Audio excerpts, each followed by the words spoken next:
প্রিয় শিক্ষার্থীরা, তোমরা কেমন আছো?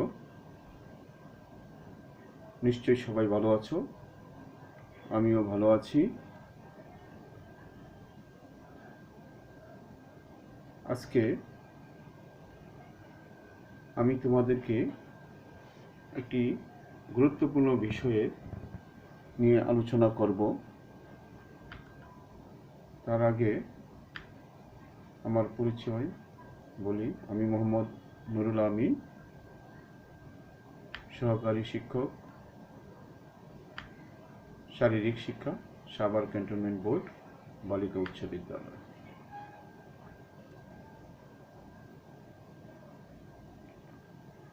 প্রিয় শিক্ষার্থীরা, চলো আমরা কিছু ছবি দেখি।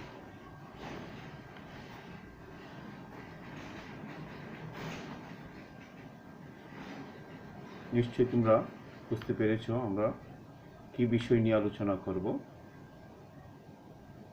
আরও কিছু ছবি আমরা দেখে নিই। কিছু সাধারণ রোগের কথা বলা হয়েছে। সাধারণ রোগ বলতে আমরা সাধারণত প্রায় সময়ে আমরা ওই রোগে আক্রান্ত হয়ে থাকি, যেমন জ্বর, কাশি, কলেরা, টাইফয়েড, ডায়রিয়া। তাছাড়া আরও অনেক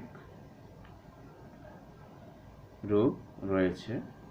চলো তাহলে কী রোগ রয়েছে? তাছাড়া আর একটা মরণব্যাধি বলে একটি রোগ রয়েছে। তাহলে সেটা কি? নিশ্চয়ই তোমরা অনুধাবন করতে পেরেছ। হ্যাঁ, এইডস। তাহলে আজকে আমরা পাঠের বিষয় হলো, যে বিষয়টি নিয়ে আলোচনা করব, মাদকাসক্তি ও এইডস।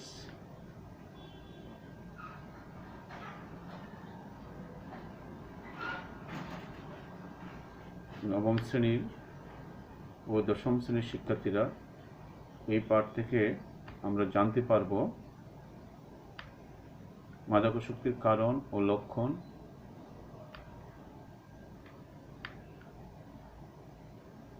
মাদকাসক্তির কুফল ব্যাখ্যা করতে পারব, এইচআইভি এইডস এর ধারণা ব্যাখ্যা করতে পারব।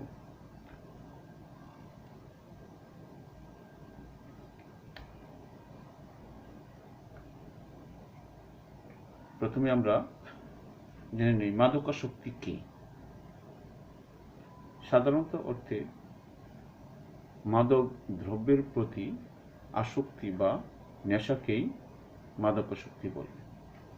মাদকাসক্তি হলো ব্যক্তির জন্য ক্ষতিকর এমন একটি মানসিক ও শারীরিক প্রতিক্রিয়া যা জীবিত ব্যক্তি ও তার সেবনকৃত মাদকের পারস্পরিক ক্রিয়ার মধ্যে দিয়ে সৃষ্টি হয়।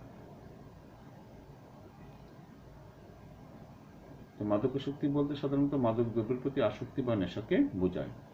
তো মাদক দ্রব্যগুলো কি কি? সিগারেট, বিড়ি, তামাক, চুরট, মদ, গাঁজা, চরস, আফিম, মারিজুয়ানা, হিরোইন, মরফিন, ফেনসিডিল, ইয়াবা ইত্যাদি মাদক দ্রব্য।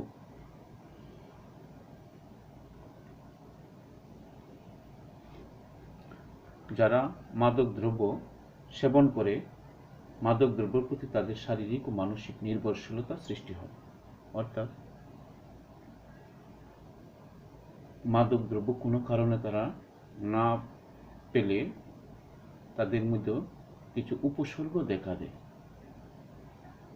যদি তারা কোনো কারণবশত মাদক দ্রব্য গ্রহণ করতে না পারে, তাদের মধ্যে যে সকল উপসর্গ দেখা দেয় সেগুলো হলো মেজাজ খিটখিটে হয়, ক্ষুধা বা রক্তচাপ কমে যায়, শ্বাস প্রশ্বাসে কষ্ট হয়, নিদ্রাহীনতা দেখা দেয়, আচরণে আক্রমণাত্মক হয়ে ওঠে, অর্থাৎ ভালো কথা বললেও সে রেগে যায়।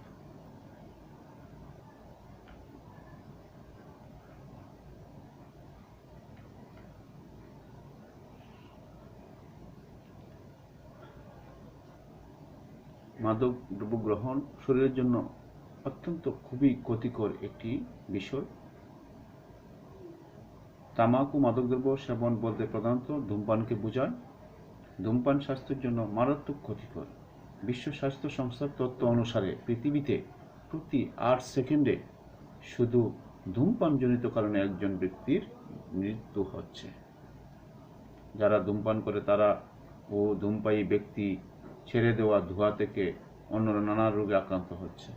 অর্থাৎ যে শুধু ধূমপান করছে সেই শুধু ক্ষতির সম্মুখীন হচ্ছে তা নয়, যার আশেপাশে যে ধোঁয়াটা নিচ্ছে তার পাশে তার বন্ধু বা সহপাঠী আছে, সেও কিন্তু সিগারেট গ্রহণ না করলেও সেও এই ধোঁয়ার কারণে আক্রান্ত হচ্ছে। হ্যাঁ, আমরা আজকে জানবো মাদক দ্রব্য সেবনের কুফলটা কি কি ক্ষতি হতে পারে। মাদক দ্রব্য মানসিক স্বাস্থ্যের ক্ষতি করে, যেমন সে কারো কাজ করার ক্ষমতা হ্রাস করে দেয়, চাপ সহ্য করার ও সিদ্ধান্ত নেওয়ার ক্ষমতাকে ব্যাহত করে, পারিবারিক ও সামাজিক জীবনে যন্ত্রণাদায়ক প্রভাব ফেলে, মাদকসেবী পরিবারের সদস্যদের সাথে উগ্র আচরণ করে পরিবারের শান্তি বিনষ্ট হয়। আমরা দেখতে পাই সমাজে যে পরিবারে একজন মাদক সেবী থাকে তাহলে পুরো পরিবারটাই ধ্বংস হয়ে যায়। তাছাড়া কিছু শারীরিক কুপ্রভাব বিস্তার করে। মাদকদ্রব্য সেবন মস্তিষ্কের স্নায়ুকোষ ধ্বংস করে দেয়, খাদ্যাভ্যাস নষ্ট করে, চোখের দৃষ্টিশক্তি কমিয়ে দেয়। কিছু কিছু মাদক HIV ও হেপাটাইটিস বি এর সংক্রমণের আশঙ্কা বাড়িয়ে দেয়। খাদ্যনালী ও ফুসফুসের ক্যান্সার, কিডনির রোগ, রক্তচাপ প্রভৃতি বহুবিধ রোগের সৃষ্টি করে এই মাদক দ্রব্য। তাছাড়া আর্থিক ক্ষতির সম্মুখীন হয় ওই ফ্যামিলি এবং সে নিজে। নেশার টাকা জোগাতে গিয়ে সংসারে অভাব ও অশান্তি সবসময় লেগেই থাকে।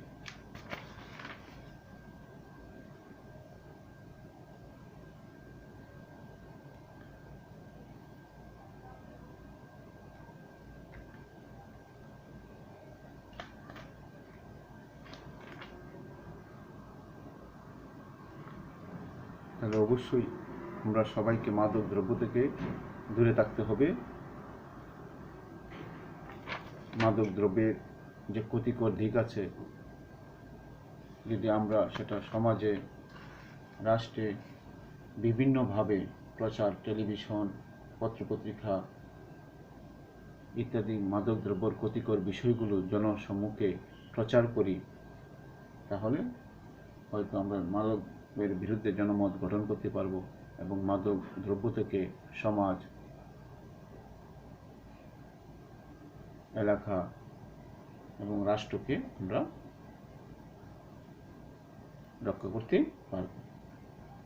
তাছাড়া বিভিন্ন মসজিদ, মন্দির, গির্জা যারা ইমাম আছে, পুরোহিতগণ আছে, তারা যদি এই বিষয়টি ক্ষতিকর দিকগুলো তুলে ধরেন ইসলামের দৃষ্টিতে বা ধর্মীয় দৃষ্টিতে, তাহলেও অনেকভাবে জনগণ সচেতন হবে এবং তারা জানতে পারবে যে এটা খুবই ক্ষতিকর শরীরের জন্য। তাছাড়া শিক্ষা প্রতিষ্ঠানে বিভিন্ন অফিস, সংস্থা, দপ্তরকে ধূমপান মাদক মুক্ত এলাকা ঘোষণা করেও আমরা জনমত গঠন করতে পারি। বিদ্যালয়ের খাতা, নোটবুকের মলাটে মাদক বিরোধী স্লোগান দিয়ে সকলকে সচেতন করা যায়। ছাত্রছাত্রী সবাই এ বিষয়ে সচেতন হবে। তাহলে আমরা মাদকাসক্তি কি, মাদক দ্রব্যগুলো কি কি, মাদকাসক্তির কুফল এবং মাদক থেকে কীভাবে আমরা রক্ষা পেতে পারি এ সম্পর্কে জানতে পারলাম। এখন আমরা জানব যে HIV, এইডস বিশ্বের যে কয়টি ঘাতক ব্যাধিতে মানুষ বেশি আক্রান্ত হচ্ছে তার মধ্যে এইডস অন্যতম। বিভিন্ন রোগের প্রতিষেধক বা নিরাময় ব্যবস্থা থাকলেও এইডস সম্পূর্ণরূপে নিরাময় করতে পারে এমন ঔষধ এখনও তেমনভাবে আবিষ্কৃত করা যায়নি। ফলে এইডসের পরিণাম নিশ্চিত মৃত্যু।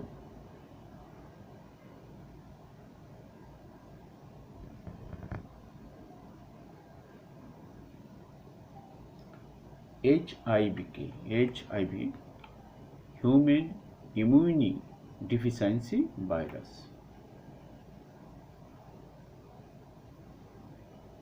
AIDS, acquired ইমিউনি deficiency syndrome, AIDS.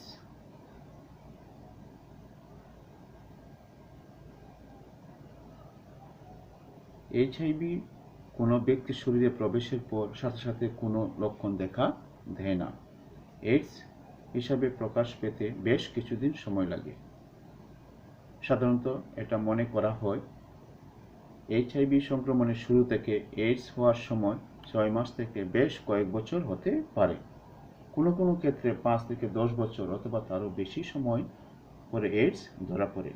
এই সময়কালকে সুপ্তাবস্থা বলে। তাহলে সহজে কেউ যদি এইচআইভি এইডসে আক্রান্ত হয়, সে কিন্তু বুঝতে পারতেছে না যে কখন তার শরীরে এইচআইভি এইডস এই ভাইরাসটি প্রবেশ করেছে। তাহলে এটা সাধারণত বলা হয়েছে 5 থেকে 10 বছর পরেও সেটা প্রকাশ পেতে পারে। এই সময়ে, এই সুপ্তাবস্থার সময়েই কি হতে পারে, তার মাধ্যমে অন্য কেউ সংক্রমিত করতে পারে। এইচআইভি এইডস এর লক্ষণ আছে, সাধারণত কিছু লক্ষণ আছে, যেমন শরীরের ওজন দ্রুত হ্রাস পাওয়া, 1 মাসের বেশি সময় ধরে একটানা বা থেমে থেমে পাতলা পায়খানা হওয়া, বারবার জ্বর হওয়া বা রাতে শরীরে অতিরিক্ত ঘাম হওয়া, অতিরিক্ত ক্লান্তি বা অবসাদ অনুভব করা, নিজের খুব ক্লান্তি লাগবে, অবসাদগ্রস্ত লাগবে, কাজ করতে মনে চাইবে না, এই ধরনের মনোভাব সৃষ্টি হবে, শুকনা কাশি হওয়া ইত্যাদি। তবে উল্লেখিত লক্ষণগুলো দেখা দিলেই যে এইডস হয়েছে তা বলা যাবে না। তবে অভিজ্ঞ ডাক্তারের পরামর্শ নিয়ে রক্ত পরীক্ষার মাধ্যমে, আবার বলতেছি আমি যে রক্ত পরীক্ষার মাধ্যমে এইচআইভি সংক্রমণের ব্যাপারে নিশ্চিত হতে হবে।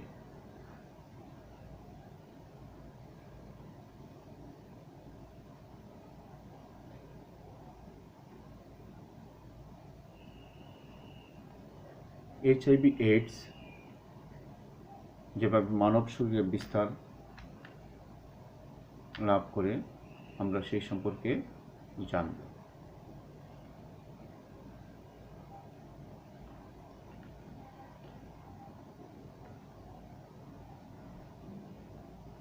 এইচআইভি একটি নীরব ঘাতক। এই নীরব ঘাতকের বিরুদ্ধে সতর্কতামূলক ব্যবস্থা নেওয়ার আগে এইচআইভি এইডস কীভাবে বিস্তার লাভ করে তা আমাদের জানা প্রয়োজন।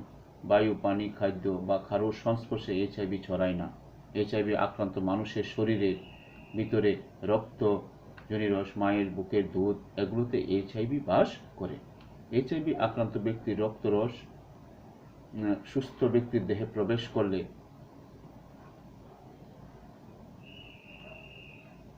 বা মায়ের বুকের দুধ খেলে এইচআইভি সংক্রমণ ঘটে।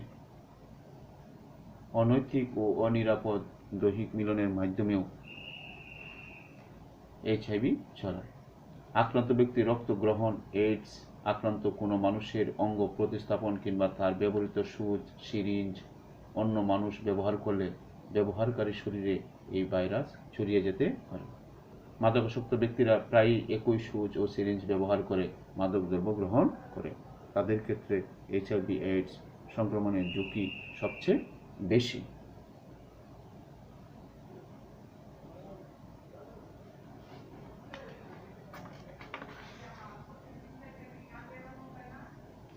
বলা হয় থাকে আর্থসামাজিক প্রেক্ষাপটে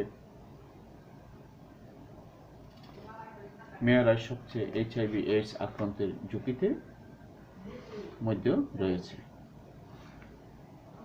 যে কিশোরীদের মধ্যে কিশোরীরাই সবচেয়ে বেশি ঝুঁকিপূর্ণ অবস্থার মধ্যে রয়েছে। যেমন আর্থসামাজিক কাঠামোতে মেয়েদের দুর্বল অবস্থান, মেয়েরা এইচআইভি এইডস বিষয়ে ছেলেদের তুলনায় কম অবহিত, নারী পুরুষ বৈষম্যের কারণে পুরুষ দ্বারা মেয়েদের নিগৃহীত হওয়া, মেয়েদের বিশেষ শারীরিক বৈশিষ্ট্য, অনিরাপদ দৈহিক সম্পর্কের মাধ্যমেও এইচআইভি এইডস বেশি ছড়িয়ে থাকে।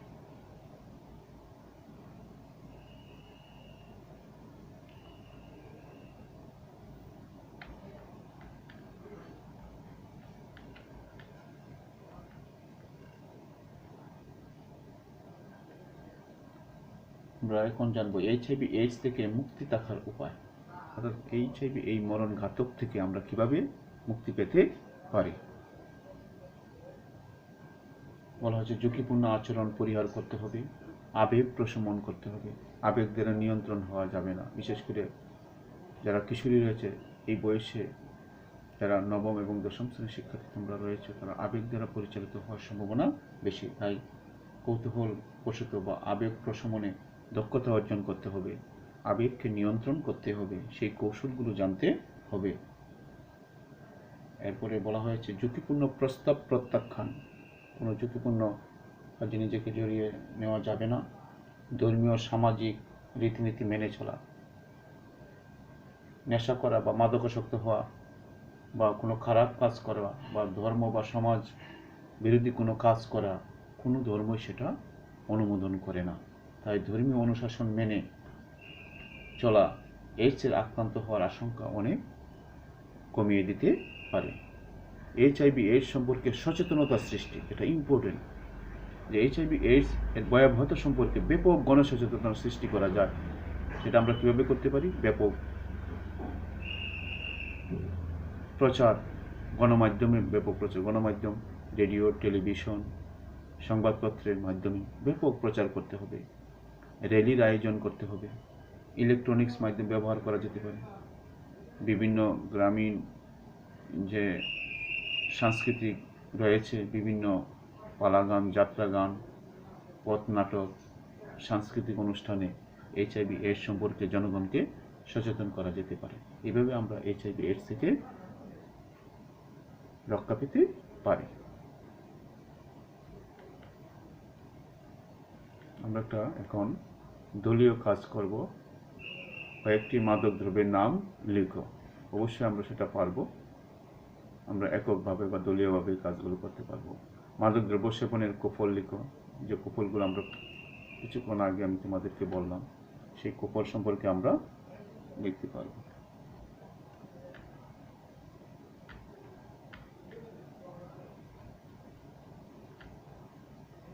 দেখো চিত্রে মাদক দ্রব্য সেবনের কুফল, আমি মানসিক স্বাস্থ্যের ক্ষতি করে, পারিবারিক সামাজিক, তোমাদের আগে আমি বলেছি, শারীরিক সুস্থতার ক্ষেত্রে মারাত্মক প্রভাব বিস্তার করে,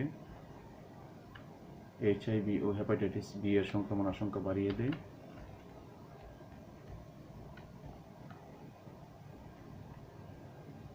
এইচআইভি এর পূর্ণ রূপ লিখো। Human immunodeficiency virus. এখন আমরা কিছু প্রশ্ন করব, আমাদেরকে এই প্রশ্নগুলো তোমরা নোট করে নিবে। মাদক দ্রব্য কি? মাদক দ্রব্য থেকে দূরে থাকার উপায়, এগুলো উত্তর তোমরা লিখবে।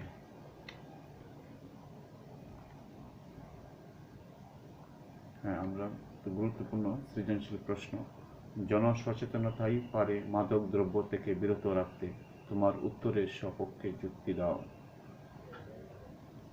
যে আমরা মাদক দ্রব্য থেকে রক্ষা পেতে হলে আমরা কিভাবে জনসচেতনতা করতে পারি এবং এর মাধ্যমে কিভাবে মাদক দ্রব্য থেকে আমরা দূরে থাকতে পারি।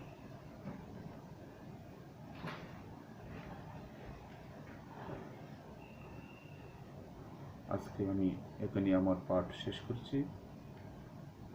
সবাইকে ধন্যবাদ। আবার পরবর্তী ক্লাসে তোমাদের সাথে অন্য একটি বিষয় নিয়ে কথা বলবো। সবাই ভালো থাকো, সুস্থ থাকো। ধন্যবাদ।